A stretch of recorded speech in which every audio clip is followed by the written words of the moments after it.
ತಂದು ಮಗನಿಗೆ ಹೇಳದ್ನಂತ, ಏ ತಮ್ಮ, ಕುಡಿಯೋದು ಒಳ್ಳೇದಲ್ಲೋ, ಆರೋಗ್ಯ ಕೆಡ್ತದ, ರೊಕ್ಕ ರೂಪಾಯಿ ಹಾಳಾಗ್ತದ, ಕುಡಿಬೇಡೋ ಕುಡಿಬೇಡೋ ಕುಡಿಬೇಡೋ ಅಂತ ತಿಳ್ಕೊಂಡು ಭಾಳ ಬುದ್ಧಿ ಹೇಳಾಕತ್ತಿದ್ದಂತ ಅವರಪ್ಪ ಮಗನಿಗೆ. ವರ್ಷ ಆತು, 2 ವರ್ಷ ಆತು, 3 ವರ್ಷ ಆತು.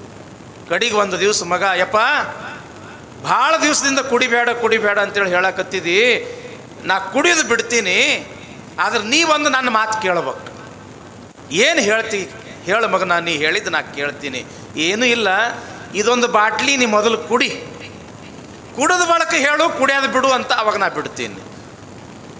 ನಂದು ಇದೊಂದು ಬಾಟ್ಲಿ ಕುಡಿಯೋದ್ರಿಂದ ಪಾಪ ನನ್ನ ಮಗ ಕುಡಿಯೋದು ಬಿಡ್ತಾನಂತ ತಿಳ್ಕೊಂಡು ಪಾಪ ಮುದುಕ ಗಟ್ಟ ಗಟ್ಟ ಗಟ್ಟ ಗಟ್ಟ ಒಂದು ಬಾಟ್ಲಿ ಕುಡ್ದ ಬಿಟ್ಟ. ಯಾವಾಗ ಅವ್ರ ಅಪ್ಪ ಕುಡ್ದ, ಮಗ ಅಂತಾನ, ಯಪ್ಪ ಮತ್ತು ನಾ ಕುಡಿಲ್ಯೋ ಏನು ಕುಡಿಯೋದು ಬಿಡ್ಲ್ಯೋ? ಏನು ಅನ್ಬೇಕು ಅವ್ರ ಅಪ್ಪ, ಮಗನ ನೀ ಕುಡ್ದರ ಕುಡಿ, ಬಿಟ್ಟರ ಬಿಡು, ನನಗೆ ಮಾತ್ರ ಇನ್ನೊಂದು ಬಾಟ್ಲಿ ತಂದು ಕೊಡು. ಅದು ನಶೆ ಅನ್ನೋದು ಹಂಗಿರ್ತದ, ಹುಚ್ಚು ಮಾಡಿಬಿಡ್ತದ.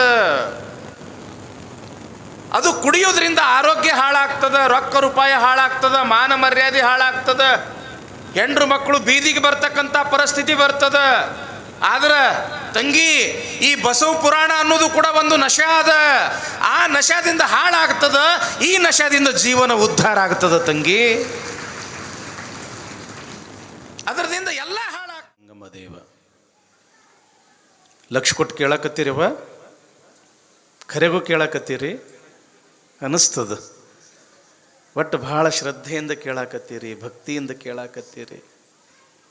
ಇವತ್ತು ಬೆಳಿಗ್ಗೆ ಒಂದು 5-6 ಜನ ಬಂದಾರ.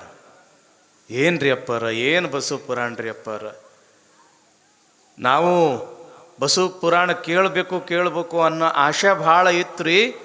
ಆದ್ರೆ ಈ ಮೊಬೈಲ್ಗಳು ಬಂದು ಭಾಳ ನಮಗೆ ಉಪಕಾರ ಮಾಡ್ಯಾವ ಅಂತ ತಿಳ್ಕೊಂಡು ಒಂದು ಸೌನ ಎಷ್ಟು ಹಾಡಿ ಹೊಗಳ್ಬೇಕು ಅವ್ರು. ನೋಡ್ರಿ ಎಷ್ಟು ಮಂದಿ ಇವರು ರೆಕಾರ್ಡ್ ಮಾಡ್ಕೊಳಕ್ಕೆ ನಿಂತಾರೆ, 8-10 ಮಂದಿ. ಅವ್ರು ಇಲ್ಲೆಲ್ಲ ರೆಕಾರ್ಡಿಂಗ್ ಮಾಡಿಕೊಂಡು ಆ ಯೂಟ್ಯೂಬ್ನಾಗ ಬಿಟ್ಟು ಬಿಡ್ತಾರೆ, ಅವ್ರು ಫೇಸ್ಬುಕ್ನಾಗ ಅದಕ್ಕೆ ಇದಕ್ಕೆ. ಗವಾಯಿಗಳು ಒಂದು ದಿವ್ಸಕ್ಕೆ 1 ಲಕ್ಷಕ್ಕಿಂತ ಹೆಚ್ಚಿಗೆ ಜನ ಬಸವ ಪುರಾಣ ನೋಡಕತ್ತಾರಪ್ಪ. ಕ್ಯಾಡ್ಗಿ ಊರಿನ ಪುಣ್ಯ ಅದು. ಜಗತ್ತಿಗೆಲ್ಲ ಬಸವ ಪುರಾಣ ಕೇಳಕ್ಕೆ ಹಚ್ಚಿರಿ ನೀವು ಕ್ಯಾಡ್ಗಿ ಮಂದಿ. 1,50,000 ಜನ ನೋಡಕತ್ತಾರಂತ ನೋಡ್ರಿ ಒಂದು ದಿವ್ಸಕ್ಕೆ. ಇಲ್ಲಿ ನೀವು ಸಾವಿರಾರು ಜನ, 4-5 ಸಾವಿರ ಜನ ಇಲ್ಲಿ ಇದ್ರೆ 1-1.5 ಲಕ್ಷ ಜನ ಮೊಬೈಲ್ದಾಗ ನೋಡ್ಕೊಂಡು ಹಿಂಗೆ ಲೈವ್ದಾಗ ನೋಡಕತ್ತಾರ. ಅವ್ರು ಲೈವ್ದಾಗ ಎಷ್ಟು ದೊಡ್ಡ ಪುಣ್ಯ, ಎಷ್ಟು ದೊಡ್ಡ ಪುಣ್ಯ. ಯಾಕೆ ಇದು ಬಸವ ಪುರಾಣ ಅಂದ್ರೆ ಹಂಗೆ ತಂಗಿ. ಇದು ಒಂದು 6 ವರ್ಷದ ಹಿಂದ್ರಿ ಅಪ್ಪ ತೇಜು ಅಂತ ತಿಳ್ಕೊಂಡು ಅವ ಹೈದ್ರಾಬಾದ್ದವ, ಚಿಕ್ಕಲ್ಪರ್ವಿ ಹತ್ರ ಒಂದು ಹಳ್ಳಿ ಹುಡುಗ. ಅವ ಹೈದ್ರಾಬಾದ್ದಾಗ ಕುಂದನ್ ಅಂತ ತಿಳ್ಕೊಂಡು ಒಂದು ಚಾನಲ್ ತೆಗೆದಿದ್ರು ಅವರು, TV ಚಾನಲ್ ಕುಂದನ್ ಅಂತ. ಆ ಒಂದು ಚಾನಲ್ಗೆ ಎಷ್ಟು ಮಂದಿ ಸಬ್ಸ್ಕ್ರೈಬರ್ ಇದ್ರು ಅಂತಂದ್ರೆ ಬರೀ 120 ಮಂದಿ ಇದ್ರು ತಮ್ಮ. ಯಾವಾಗ ಮುನವಳ್ಳಿಯಲ್ಲಿ ಹೇಳಿರ್ತಕ್ಕಂಥ ಬಸವ ಪುರಾಣ ಅವ ಆ ಚಾನಲ್ದಿಂದ ಈ ಯೂಟ್ಯೂಬ್ನಾಗ ಅದು ಬಿಟ್ಟ, ಈಗ ಆ ಚಾನಲ್ಗೆ ಎಷ್ಟು ಮಂದಿ ಸಬ್ಸ್ಕ್ರೈಬರ್ ಅದಾರ ಅಂತಂದ್ರೆ 3 ಲಕ್ಷ ಜನ ಸಬ್ಸ್ಕ್ರೈಬರ್ ಅದಾರ. 3 ಲಕ್ಷ ಜನ, 40-50 ಲಕ್ಷ ತನಕ ಮಂದಿ ಆ ಬಸವ ಪುರಾಣ ನೋಡಕತ್ತಾರ ಮುನವಳ್ಳಿಯಲ್ಲಿ ಆಗಿರ್ತಕ್ಕಂಥದ್ದು.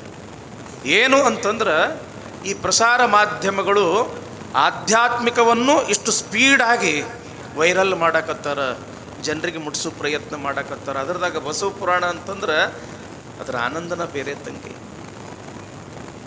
ತಂದು ಮಗನಿಗೆ ಹೇಳದ್ನಂತ, ಏ ತಮ್ಮ, ಕುಡಿಯೋದು ಒಳ್ಳೇದಲ್ಲೋ, ಆರೋಗ್ಯ ಕೆಡ್ತದ, ರೊಕ್ಕ ರೂಪಾಯಿ ಹಾಳಾಗ್ತದ, ಕುಡಿಬೇಡೋ ಕುಡಿಬೇಡೋ ಕುಡಿಬೇಡೋ ಅಂತ ತಿಳ್ಕೊಂಡು ಭಾಳ ಬುದ್ಧಿ ಹೇಳಾಕತ್ತಿದ್ದಂತ ಅವರಪ್ಪ ಮಗನಿಗೆ.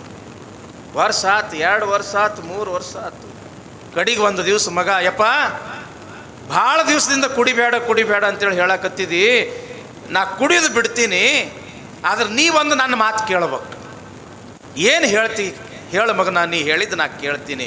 ಏನೂ ಇಲ್ಲ, ಇದೊಂದು ಬಾಟ್ಲಿ ನೀ ಮೊದಲು ಕುಡಿ, ಕುಡಿದ ಬಳಕ ಹೇಳು, ಕುಡಿಯೋದು ಬಿಡು ಅಂತ ಅವಾಗ ನಾ ಬಿಡ್ತೀನಿ. ನಂದು ಇದೊಂದು ಬಾಟ್ಲಿ ಕುಡಿಯೋದ್ರಿಂದ ಪಾಪ ನನ್ನ ಮಗ ಕುಡಿಯೋದು ಬಿಡ್ತಾನಂತ ತಿಳ್ಕೊಂಡು ಪಾಪ ಮುದುಕ ಗಟ್ಟ ಗಟ್ಟ ಗಟ್ಟ ಗಟ್ಟ ಒಂದು ಬಾಟ್ಲಿ ಕುಡ್ದ ಬಿಟ್ಟ. ಯಾವಾಗ ಅವ್ರ ಅಪ್ಪ ಕುಡ್ದ, ಮಗ ಅಂತಾನ, ಯಪ್ಪ ಮತ್ತು ನಾ ಕುಡಿಲ್ಯೋ ಏನು ಕುಡಿಯೋದು ಬಿಡ್ಲ್ಯೋ? ಏನು ಅನ್ಬೇಕು ಅವ್ರ ಅಪ್ಪ? ಮಗನ, ನೀ ಕುಡ್ದರ ಕುಡಿ, ಬಿಟ್ಟರ ಬಿಡು, ನನಗೆ ಮಾತ್ರ ಇನ್ನೊಂದು ಬಾಟ್ಲಿ ತಂದು ಕೊಡು. ಅದು ನಶೆ ಅನ್ನೋದು ಹಂಗಿರ್ತದ, ಹುಚ್ಚು ಮಾಡಿಬಿಡ್ತದ. ಅದು ಕುಡಿಯೋದ್ರಿಂದ ಆರೋಗ್ಯ ಹಾಳಾಗ್ತದ, ರೊಕ್ಕ ರೂಪಾಯಿ ಹಾಳಾಗ್ತದ, ಮಾನ ಮರ್ಯಾದೆ ಹಾಳಾಗ್ತದ, ಹೆಂಡ್ರು ಮಕ್ಕಳು ಬೀದಿಗೆ ಬರ್ತಕ್ಕಂಥ ಪರಿಸ್ಥಿತಿ ಬರ್ತದ. ಆದ್ರೆ ತಂಗಿ, ಈ ಬಸವ ಪುರಾಣ ಅನ್ನೋದು ಕೂಡ ಒಂದು ನಶೆ ಅದ. ಆ ನಶಾದಿಂದ ಹಾಳಾಗ್ತದ, ಈ ನಶಾದಿಂದ ಜೀವನ ಉದ್ಧಾರ ಆಗ್ತದ ತಂಗಿ. ಅದರದಿಂದ ಎಲ್ಲ ಹಾಳಾಗ್ತದ, ಇದರದಿಂದ ಎಲ್ಲ ಉದ್ಧಾರ ಆಗ್ತದ್ರಿವಾ. ಜನ್ಮ ಜನ್ಮಾಂತರದಲ್ಲಿಯೂ ಕೂಡ ಪುಣ್ಯ ಅನ್ನೋದು ನಿನಗೆ ಎತ್ತಿ ಹಿಡಿತದ ತಂಗಿ. ಅದಕ್ಕೆ ಇದು ಬಸವ ಪುರಾಣ ಅನ್ನೋದು ಅಷ್ಟು ದೊಡ್ಡದವ. ಹೀಗಾಗಿ ಹಿಂದಕ್ಕಿನ ಮಹಾತ್ಮರೆಲ್ಲ ಬಸವ ಪುರಾಣ ಬಿಟ್ಟು ಇರ್ತಾ ಇದ್ದಿದ್ದಿಲ್ಲ. ಅವರು ಅಥಣಿ ಮುರುಗೇಂದ್ರ ಶಿವಯೋಗಿಗಳು ಅಂತ ಆಗಿ ಹೋಗ್ಯಾರ. ಅಪ್ಪನವ್ರ ಪುರಾಣ್ರಪ್ಪ, ಅಪ್ಪನವ್ರ ವಚನ ಅಂತ ತಿಳ್ಕೊಂಡು ತಲೆ ಮ್ಯಾಲೆ ಹಿಂಗೆ ಹೊತ್ಕೊಂಡು ಕುಣಿತಿದ್ರಂತ ಈ ಬಸವ ಪುರಾಣ. ಇಲಕಲ್ ವಿಜಯ ಮಹಂತ ಶಿವಯೋಗಿಗಳಂತ ಆಗಿ ಹೋಗ್ಯಾರ. ಕಾಯಮ ಬೆನ್ನಿಗೆ ಕಟ್ಕೊಳ್ಳೋರು ಬಸವಣ್ಣನ ಈ ಪುರಾಣ, ಬಸವಣ್ಣನ ಈ ವಚನಗಳು ಯಾವಾಗಲೂ ನನ್ನ ಜೊತೆಯಲ್ಲೇ ಇರಲಿ ಅಂತ ತಿಳ್ಕೊಂಡು. ಹಾನಗಲ್ ಕುಮಾರಸ್ವಾಮಿಗಳು ನಿತ್ಯವೂ ಕೂಡ ಲಿಂಗ ಪೂಜಾ ಒಳಗೆ ಆ ಬಸವಣ್ಣನ ಪುರಾಣದ 4 ನುಡಿಗಳನ್ನು ಓದೇ ಅವರು ಸಮಾಜ ಸೇವಾಕ್ಕೆ ಹೋಗ್ತಿದ್ರು. ಬಸವ ಪುರಾಣ ಅಂತಂದ್ರೆ ಹಂಗೆ. ಕರ್ನಾಟಕದೊಳಗೆ ಇನ್ನೂ ಎಷ್ಟೋ ಮಠಗಳದಾವ. ಅವ್ರ ಮಠದೊಳಗೆ ಬಸವ ಪುರಾಣ ಬಿಟ್ಟರೆ ಮತ್ತೆ ಯಾವ ಪುರಾಣನ ಹಚ್ಚುವುದಿಲ್ಲ. ಯಾಕೆ? ಅಷ್ಟು ಶಕ್ತಿ ಇರೋದು ತಂಗಿ ಈ ಬಸವ ಪುರಾಣದೊಳಗದ್ರೇವಾ. ಅದಕ್ಕೆ ನಿಮ್ಗೆ ಲಕ್ಷ ಕೊಟ್ಟು ಕೇಳ್ರಿಪ್ಪ, ಲಕ್ಷ ಕೊಟ್ಟು ಕೇಳ್ರಿ ತಂಗಿ, ಮನಸ್ಸು ಕೊಟ್ಟು ಕೇಳ್ರಿ ಅಂತೇಳಿ ಯಾಕೆ ಹೇಳ್ತೀನಿ ಅಂತಂದ್ರೆ, ಲಕ್ಷ ಕೊಟ್ಟು ಕೇಳೋದ್ರಿಂದ, ಮನಸ್ಸು ಕೊಟ್ಟು ಕೇಳೋದ್ರಿಂದ, ಭಕ್ತಿಯಿಂದ ಕೇಳೋದ್ರಿಂದ ಆ ಬಸವಣ್ಣ ನಿಮ್ಮ ಮನಸ್ಸಿನೊಳಗೆ ಏನೇನು ಅಪೇಕ್ಷೆ ಇರ್ತದ, ಏನೇನು ಸಂಕಲ್ಪ ಇರ್ತವ, ಆ ಎಲ್ಲ ಸಂಕಲ್ಪವನ್ನು ಈಡೇರಿಸ್ತಕ್ಕಂಥ ಒಂದು ದೊಡ್ಡ ಶಕ್ತಿನ ಬಸವಣ್ಣ ತಂಗಿ, ಬಸವಣ್ಣ. ಅದಕ್ಕೆ ಶ್ರದ್ಧೆಯಿಂದ ಕೇಳ್ರಿ, ಭಕ್ತಿಯಿಂದ ಕೇಳ್ರಿ ಅನ್ನೋದು ನಿಮಗೆ. ಕಲ್ಯಾಣದೊಳಗೆ ಬಸವಣ್ಣ ಬೇಡದವರಿಗೆ ಬೇಡಿದ್ದನ್ನು ಕೊಡಾಕತ್ತಾನ ಬಸವಣ್ಣ. 10 ದಿಕ್ಕುಗಳಿಗೆ ಕೀರ್ತಿ ಹಬ್ಬಿತು. ಕಲಿಯುಗದ ಕರ್ಣ ಭಕ್ತಿ ಭಾಂಡಾರಿ ಬಸವಣ್ಣ. ಅವನನ್ನು ನೋಡಬೇಕು ಅಂತ ತಿಳ್ಕೊಂಡು ಹೆಂಗ ಎಲ್ಲ ನದಿಗಳು ಹೋಗಿ ಸಮುದ್ರಕ್ಕೆ ಹೆಂಗೆ ಕೂಡ್ತವ, ಜಗತ್ತಿನ ಎಲ್ಲ ರಸ್ತೆಗಳು ಕೂಡ ಬಸವ ಕಲ್ಯಾಣಕ್ಕೆ ಬರಾಕತ್ತು. ಯಾಕೆ? ಬಸವಣ್ಣನನ್ನು ನೋಡಬೇಕು, ಬಸವಣ್ಣನ 4 ನುಡಿಗಳನ್ನು ಕೇಳಬೇಕು, ಬಸವಣ್ಣ ಮಾಡಿರ್ತಕ್ಕಂಥ ದಾಸೋಹದೊಳಗೆ ಪ್ರಸಾದವನ್ನು ಉಂಡು ನಮ್ಮ ಜನ್ಮ ಧನ್ಯ ಮಾಡ್ಕೋಬೇಕು ಅಂತ ತಿಳ್ಕೊಂಡು ಎಲ್ಲ ಕಡೆಯಿಂದ ಎಲ್ಲ ರೀತಿಯ ಜನ ಬಸವಣ್ಣನ ದರ್ಶನಕ್ಕೆ ಬರಾಕತ್ರು. ಆಗಿನ ಕಾಲದೊಳಗೆ ತಂಗಿ ಬಡತನ ಅನ್ನೋದು ಭಾಳ, ಒಂದೊಂದು ಹೊತ್ತಿನ ಊಟ ಸಿಗೋದು ಕೂಡ ಬಹಳ ಅಪರೂಪ ಇತ್ತು ತಂಗಿ ಆಗಿನ ಕಾಲದೊಳಗೆ. ಅಂಥದ್ರೊಳಗೆ ಬಸವಣ್ಣ 1000 ಅಲ್ಲ, ಲಕ್ಷ ಜನ ಬಂದರೂ ಸಹಿತ ಅವರಿಗೆ ದಾಸೋಹ ಮಾಡಿಸ್ತಿದ್ದ, ಹೊಟ್ಟೆ ತುಂಬ ಉಣಿಸ್ತಿದ್ದ ಬಸವಣ್ಣ. ಬೇಡದವರಿಗೆ ಬೇಡಿದ್ದು ಕೊಡ್ತಿದ್ದ. ಒಂದು ದಿವಸ ಏನಾಯ್ತು ಅಂತಂದ್ರೆ ಒಂದು ದೊಡ್ಡ ಜಂಗಮರ ಹೆಂಡ ಬಂದುಬಿಡುತ್ತೆ.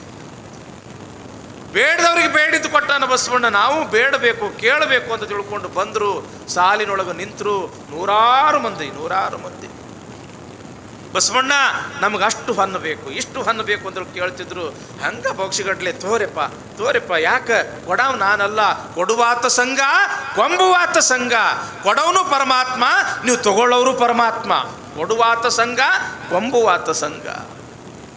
ಎಲ್ಲರಿಗೆ ಬೊಕ್ಷೆ ತುಂಬಿ ಆ ಬೊಕ್ಕಸದಲ್ಲಿ ಇರ್ತಕ್ಕಂಥ ಆ ಒಂದು ಹಣವನ್ನು ಹಿಂಗೆ ಕೊಟ್ಟ ಬಸವಣ್ಣ. ಕಡೆಗೆ ಒಬ್ಬ ಜಂಗಮ ಉಳಿದಿದ್ದ. ಯಪ್ಪ ನಿಮಗೇನು ಬೇಕು? ಏನು ಕೇಳ್ಬೇಕವ? ಯಪ್ಪ ಬಸವಣ್ಣ, ಆ ಬೊಕ್ಕಸದೊಳಗೆ ಅಂದ್ರೆ ಆ ಭಂಡಾರದೊಳಗೆ ಎಷ್ಟು ಉಳಿದಿದ್ದೆಲ್ಲ ನಂಗೆ ಕೊಡು ಅಂದವ. ಉಳಿದಿದ್ದೆಲ್ಲ ನಂಗೆ ಕೊಡು. ಇಲ್ಲ ಅನ್ಲಿಲ್ಲ ಬಸವಣ್ಣ. ಆಯ್ತ್ರಿಪ್ಪ, ಜಂಗಮನ ಅಪೇಕ್ಷೆ ಅದು ಸಂಗಮನಾಥನ ಅಪೇಕ್ಷೆ ಅಂತ ತಿಳ್ಕೊಂಡು ಬೊಕ್ಕಸದಲ್ಲಿ ಇರ್ತಕ್ಕಂಥ ಎಲ್ಲ ಸಂಪತ್ತು ಆ ಜಂಗಮನಿಗೆ ಕೊಟ್ಟೆ ಬಿಟ್ಟ ಬಸವಣ್ಣ. ಇದು ಯಾರು ನೋಡಿದ್ರು ಅಂತಂದ್ರೆ ಕೊಂಡಿ ಮಂಚಣ್ಣ ನೋಡ್ದ. ಸಿಕ್ಕ ಬಸವಣ್ಣ ಇವತ್ತು ನನ್ನ ಕೈಯಾಗ.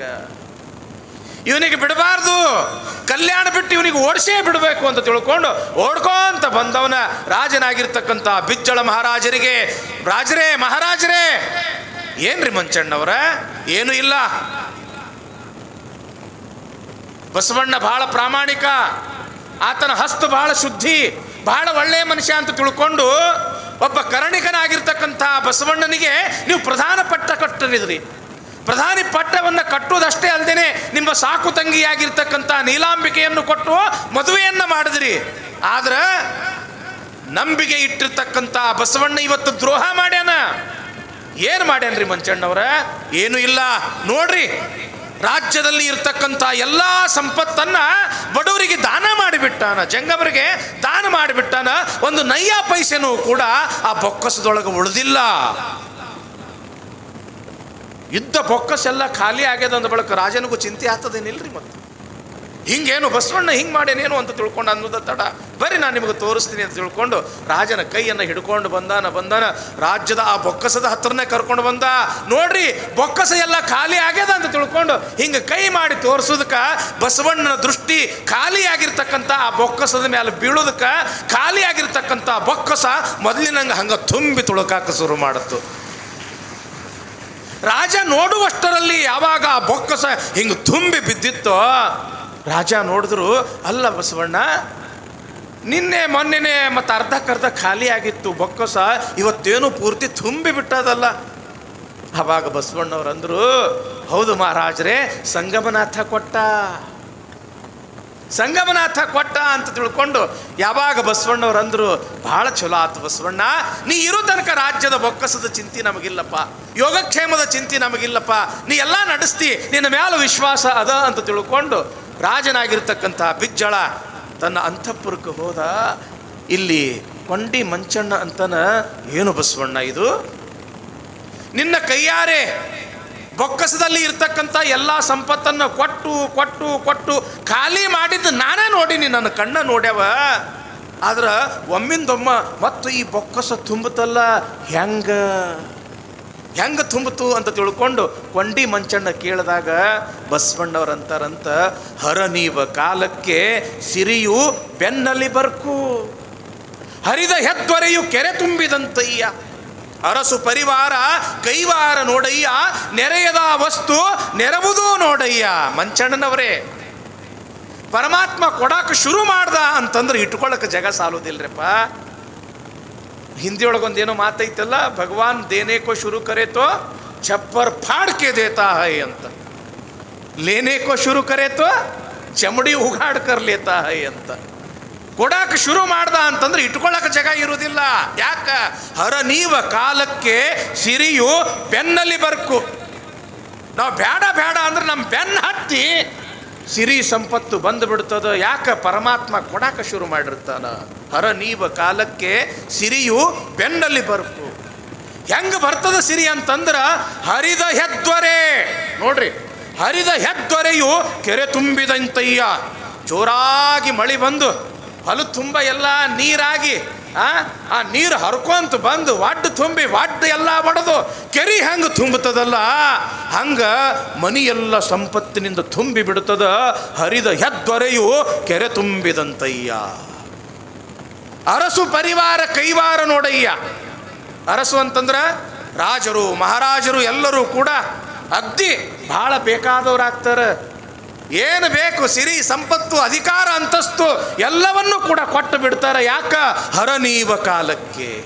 ಪರಮಾತ್ಮನ ಕೃಪೆ ಆತು ಅಂತಂದ್ರೆ ಏನು ಬೇಕು ಏನು ಬೇಡ ಎಲ್ಲವೂ ಕೂಡ ಪರಮಾತ್ಮ ಕೊಡ್ತಾನ ಅಂತ ತಿಳ್ಕೊಂಡು ಯಾವಾಗ ಬಸವಣ್ಣವ್ರಂತಾರ, ಏನು ಬಿಡೋ ಬಸವಣ್ಣ, ನಿಂದೇನು ತಿಳಿಯವಲ್ದು ನನಗಂತ ನಾವು ಕೊಂಡಿ ಮಂಚಣ್ಣ ಏನಂತಾನ, ನಿಂದೇನು ತಿಳಿಯವಲ್ದಪ್ಪ, ಬಂದಿರತಕ್ಕಂಥ ಜಂಗಮರಿಗೆ ಎಷ್ಟು ದಾನ ಮಾಡ್ತಿ, ಎಷ್ಟು ಧರ್ಮ ಮಾಡ್ತಿ, ಎಷ್ಟು ಕೊಡ್ತಿ ನಿಜವಾಗ್ಲೂ ಕೂಡ ದೊಡ್ಡ ಜಂಗಮ ಪ್ರೇಮಿ ಬಿಡಪ್ಪ ನೀನು, ಕೊಂಡಿ ಮಂಚಣ್ಣ ಅಂತಾನ.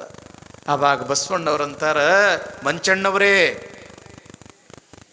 ಬಂದಿರತಕ್ಕಂಥ ಜಂಗಮರು ಅವರು ಬಡವರು ಅಥವಾ ಸಣ್ಣವರು ಅಂತ ತಿಳ್ಕೊಂಡು ಕನಿಷ್ಠ ದೃಷ್ಟಿಯಿಂದ ನಾವು ನೋಡಬಾರ್ದ್ರಪ್ಪ. ಅವರ ಬಗ್ಗೆ ಟೀಕೆ ಟಿಪ್ಪಣಿಗಳನ್ನು ಅಪಹಾಸ್ಯಗಳನ್ನು ಮಾಡಬಾರ್ದ್ರಪ್ಪ. ಯಾಕ ಅಂತಂದ್ರೆ ಜಂಗಮ ಆತ ಸಾಕ್ಷಾತ್ ಸಂಗಮ. ಜಂಗಮ ಸಾಕ್ಷಾತ್ ಸಂಗಮ. ಏನಂತಾರ ಬಸವಣ್ಣವರು? ಮರಕ್ಕೆ ಬಾಯಿ ಬೇರು ಎಂದು, ಮರಕ್ಕೆ ಬಾಯಿ ಬೇರು ಎಂದು ತಳಕ್ಕೆ ನೀರು ಎರೆದರೆ ಮೇಲೆ ಫಲವಿಸಿತ್ತು ನೋಡ. ಲಿಂಗದ ಮುಖವೇ ಜಂಗಮವೆಂದು ಸಕಲ ಪಡಿ ಪದಾರ್ಥಗಳ ನೀಡಿದಡೆ. ಬೇಡಿದ್ದ ನೀವ ನಮ್ಮ ಕೂಡಲ ಸಂಗಮ ದೇವ. ತಂಗಿ, ಗಿಡ ಚಲೋ ಬೆಳಿಬೇಕಾಗಿತ್ತು ಅಂತಂದ್ರೆ ನೀರು ಏನು ಚಂಡಿಗೆ ಹಾಕಬೇಕ, ಏನು ಬುಡಕ್ಕೆ ಹಾಕಬೇಕವ? ಏನು ತಂಗಿ? ಮರದ ಬಾಯಿ ಯಾವುದು? ಗಿಡದ ಬಾಯಿ ಯಾವುದು? ಚಂಡಿ ಏನು? ಬೇರ, ಬುಡ. ಒಂದು ಮರ ಚೆನ್ನಾಗಿ ಬೆಳಿಬೇಕಾಗಿತ್ತು ಅಂತಂದ್ರೆ ಬುಡಕ್ಕೆ ನೀರು ಹಾಕಿದ್ರೆ ಮ್ಯಾಲೆ ಹೆಂಗೆ ಚಿಗಿತದ, ಹಂಗೆ ಲಿಂಗ ಏನದಲ್ಲ, ಲಿಂಗದ ಸ್ವರೂಪ ಆ ಪರಮಾತ್ಮ ಏನದನಲ್ಲ, ಆ ಪರಮಾತ್ಮ ತೃಪ್ತಿ ಆಗಬೇಕಾಗಿತ್ತು ಅಂತಂದ್ರೆ ಲಿಂಗಕ್ಕೆ ಹಿಂಗೆ ನೈವೇದ್ಯ ಹಿಡಿದ್ರೆ ಆ ಪರಮಾತ್ಮ ತೃಪ್ತಿ ಆಗುವುದಿಲ್ಲ. ಆ ಲಿಂಗದ ಬಾಯಿ ಅಂದ್ರೆ ಆ ಲಿಂಗದ ಸ್ವರೂಪದಲ್ಲಿಯೇ ಇರ್ತಕ್ಕಂಥ ಜಂಗಮರಿಗೆ, ಬಡಬಗ್ಗರಿಗೆ, ದೀನದಲಿತರಿಗೆ, ಅಂಧ ಅನಾಥರಿಗೆ ನೀವು ಹೊಟ್ಟಿ ತುಂಬ ಉಣಿಸಿದ್ರಿ ಅಂತಂದ್ರೆ ಅಲ್ಲಿ ಲಿಂಗ ಉಂಡಂಗ, ಪರಮಾತ್ಮ ಉಂಡಂಗ. ಅದಕ್ಕೇನಂತಾರ ಅವರು? ಶಿವಯೋಗಿನೇ ಸಂತೃಪ್ತೆ ತೃಪ್ತೋ ಭವತಿ ಶಂಕರ ತತ್ತೃಪ್ತ್ಯ ತನ್ಮಯಂ ವಿಶ್ವಂ ತೃಪ್ತಿಮೇತಿ ಚರಾಚರಂ. ಒಬ್ಬ ಜಂಗಮ ಉಂಡ ಅಂತಂದ್ರೆ ಸಾಕ್ಷಾತ್ ಸಂಗಮನಾಥನೇ ಉಂಡಂಗ.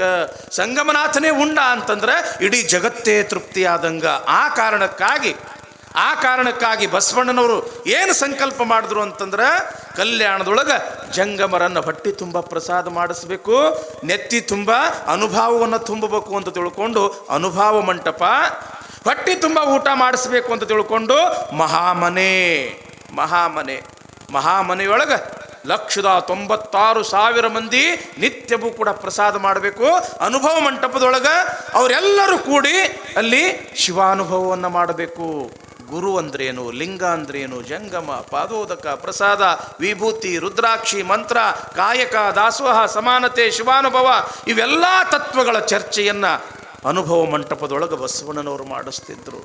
ಈ ರೀತಿಯಾಗಿ ಭಕ್ತಿ ಭಾಂಡಾರಿ ಬಸವಣ್ಣನವರು ಜಗತ್ತಿನ ಕಲ್ಯಾಣ ಕಾರ್ಯ ಮಾಡ್ತಾ ಇದ್ದಾರೆ ಎಂಬತಕ್ಕಂಥ ಒಂದು ವಿಚಾರ ಇವತ್ತಿನ ದಿವಸ ನಾವು ತಿಳ್ಕೊಳ್ತೀವಿ. ಇವತ್ತು ನಮ್ಮ ಶಿರಹಟ್ಟಿಯ ಜಗದ್ಗುರುಗಳು ದಯಮಾಡಿಸ್ಬೇಕಾಗಿತ್ತು, ಅಂದ್ರೆ ನಮ್ಮ ಬಾಲೆ ಹೊಸರಾಜವ್ರು ಇವತ್ತು ಬರಬೇಕಾಗಿತ್ತು. ಅನಿವಾರ್ಯ ಕಾರಣಗಳಿಂದ ಅವ್ರು ನಾಳೆ ದಿವಸ ದಯಮಾಡ್ಸಕತ್ತಾರ. ಇನ್ನೂ ಹೆಚ್ಚಿನ ಸಂಖ್ಯೆಯೊಳಗೆ ಅವರ ಆಶೀರ್ವಚನ ಕೇಳಬೇಕು. ನೀವೆಲ್ಲ ಬಹಳ ದೊಡ್ಡ ವಾಗ್ಮಿಗಳು, ಶಿವಾದ್ವೈತ ಪಂಡಿತರು. ಅವರ ಆಶೀರ್ವಚನ ಅಂತಂದ್ರೆ ಬಹಳ ಅದ್ಭುತವಾಗಿ ಇರ್ತದೆ. ಅದಕ್ಕೆ ನಾಳೆ ದಿವಸ ಇನ್ನೂ ಹೆಚ್ಚಿನ ಸಂಖ್ಯೆಯೊಳಗೆ ಬಂದು ಬಸವ ಪುರಾಣ ಜೊತೆಗೆ ನಮ್ಮ ಬಾಲೆ ಬಸವರಾಜನವರ ತಾವೆಲ್ಲ ಪ್ರವಚನವನ್ನು ಕೇಳಬೇಕು, ಆಶೀರ್ವಚನವನ್ನು ಕೇಳಬೇಕು ಅಂತೇಳಿ ಹೇಳ್ತಾ ಇನ್ನು ಮುಂದಿನ ಕಾರ್ಯಕ್ರಮಕ್ಕೆ ನಾವು ಅನುವು ಮಾಡಿಕೊಡ್ತಾ ಇದ್ದೀವಿ. ಮತ್ತೊಂದೇನು ಹೇಳ್ರವ ಸೂಚನೆ?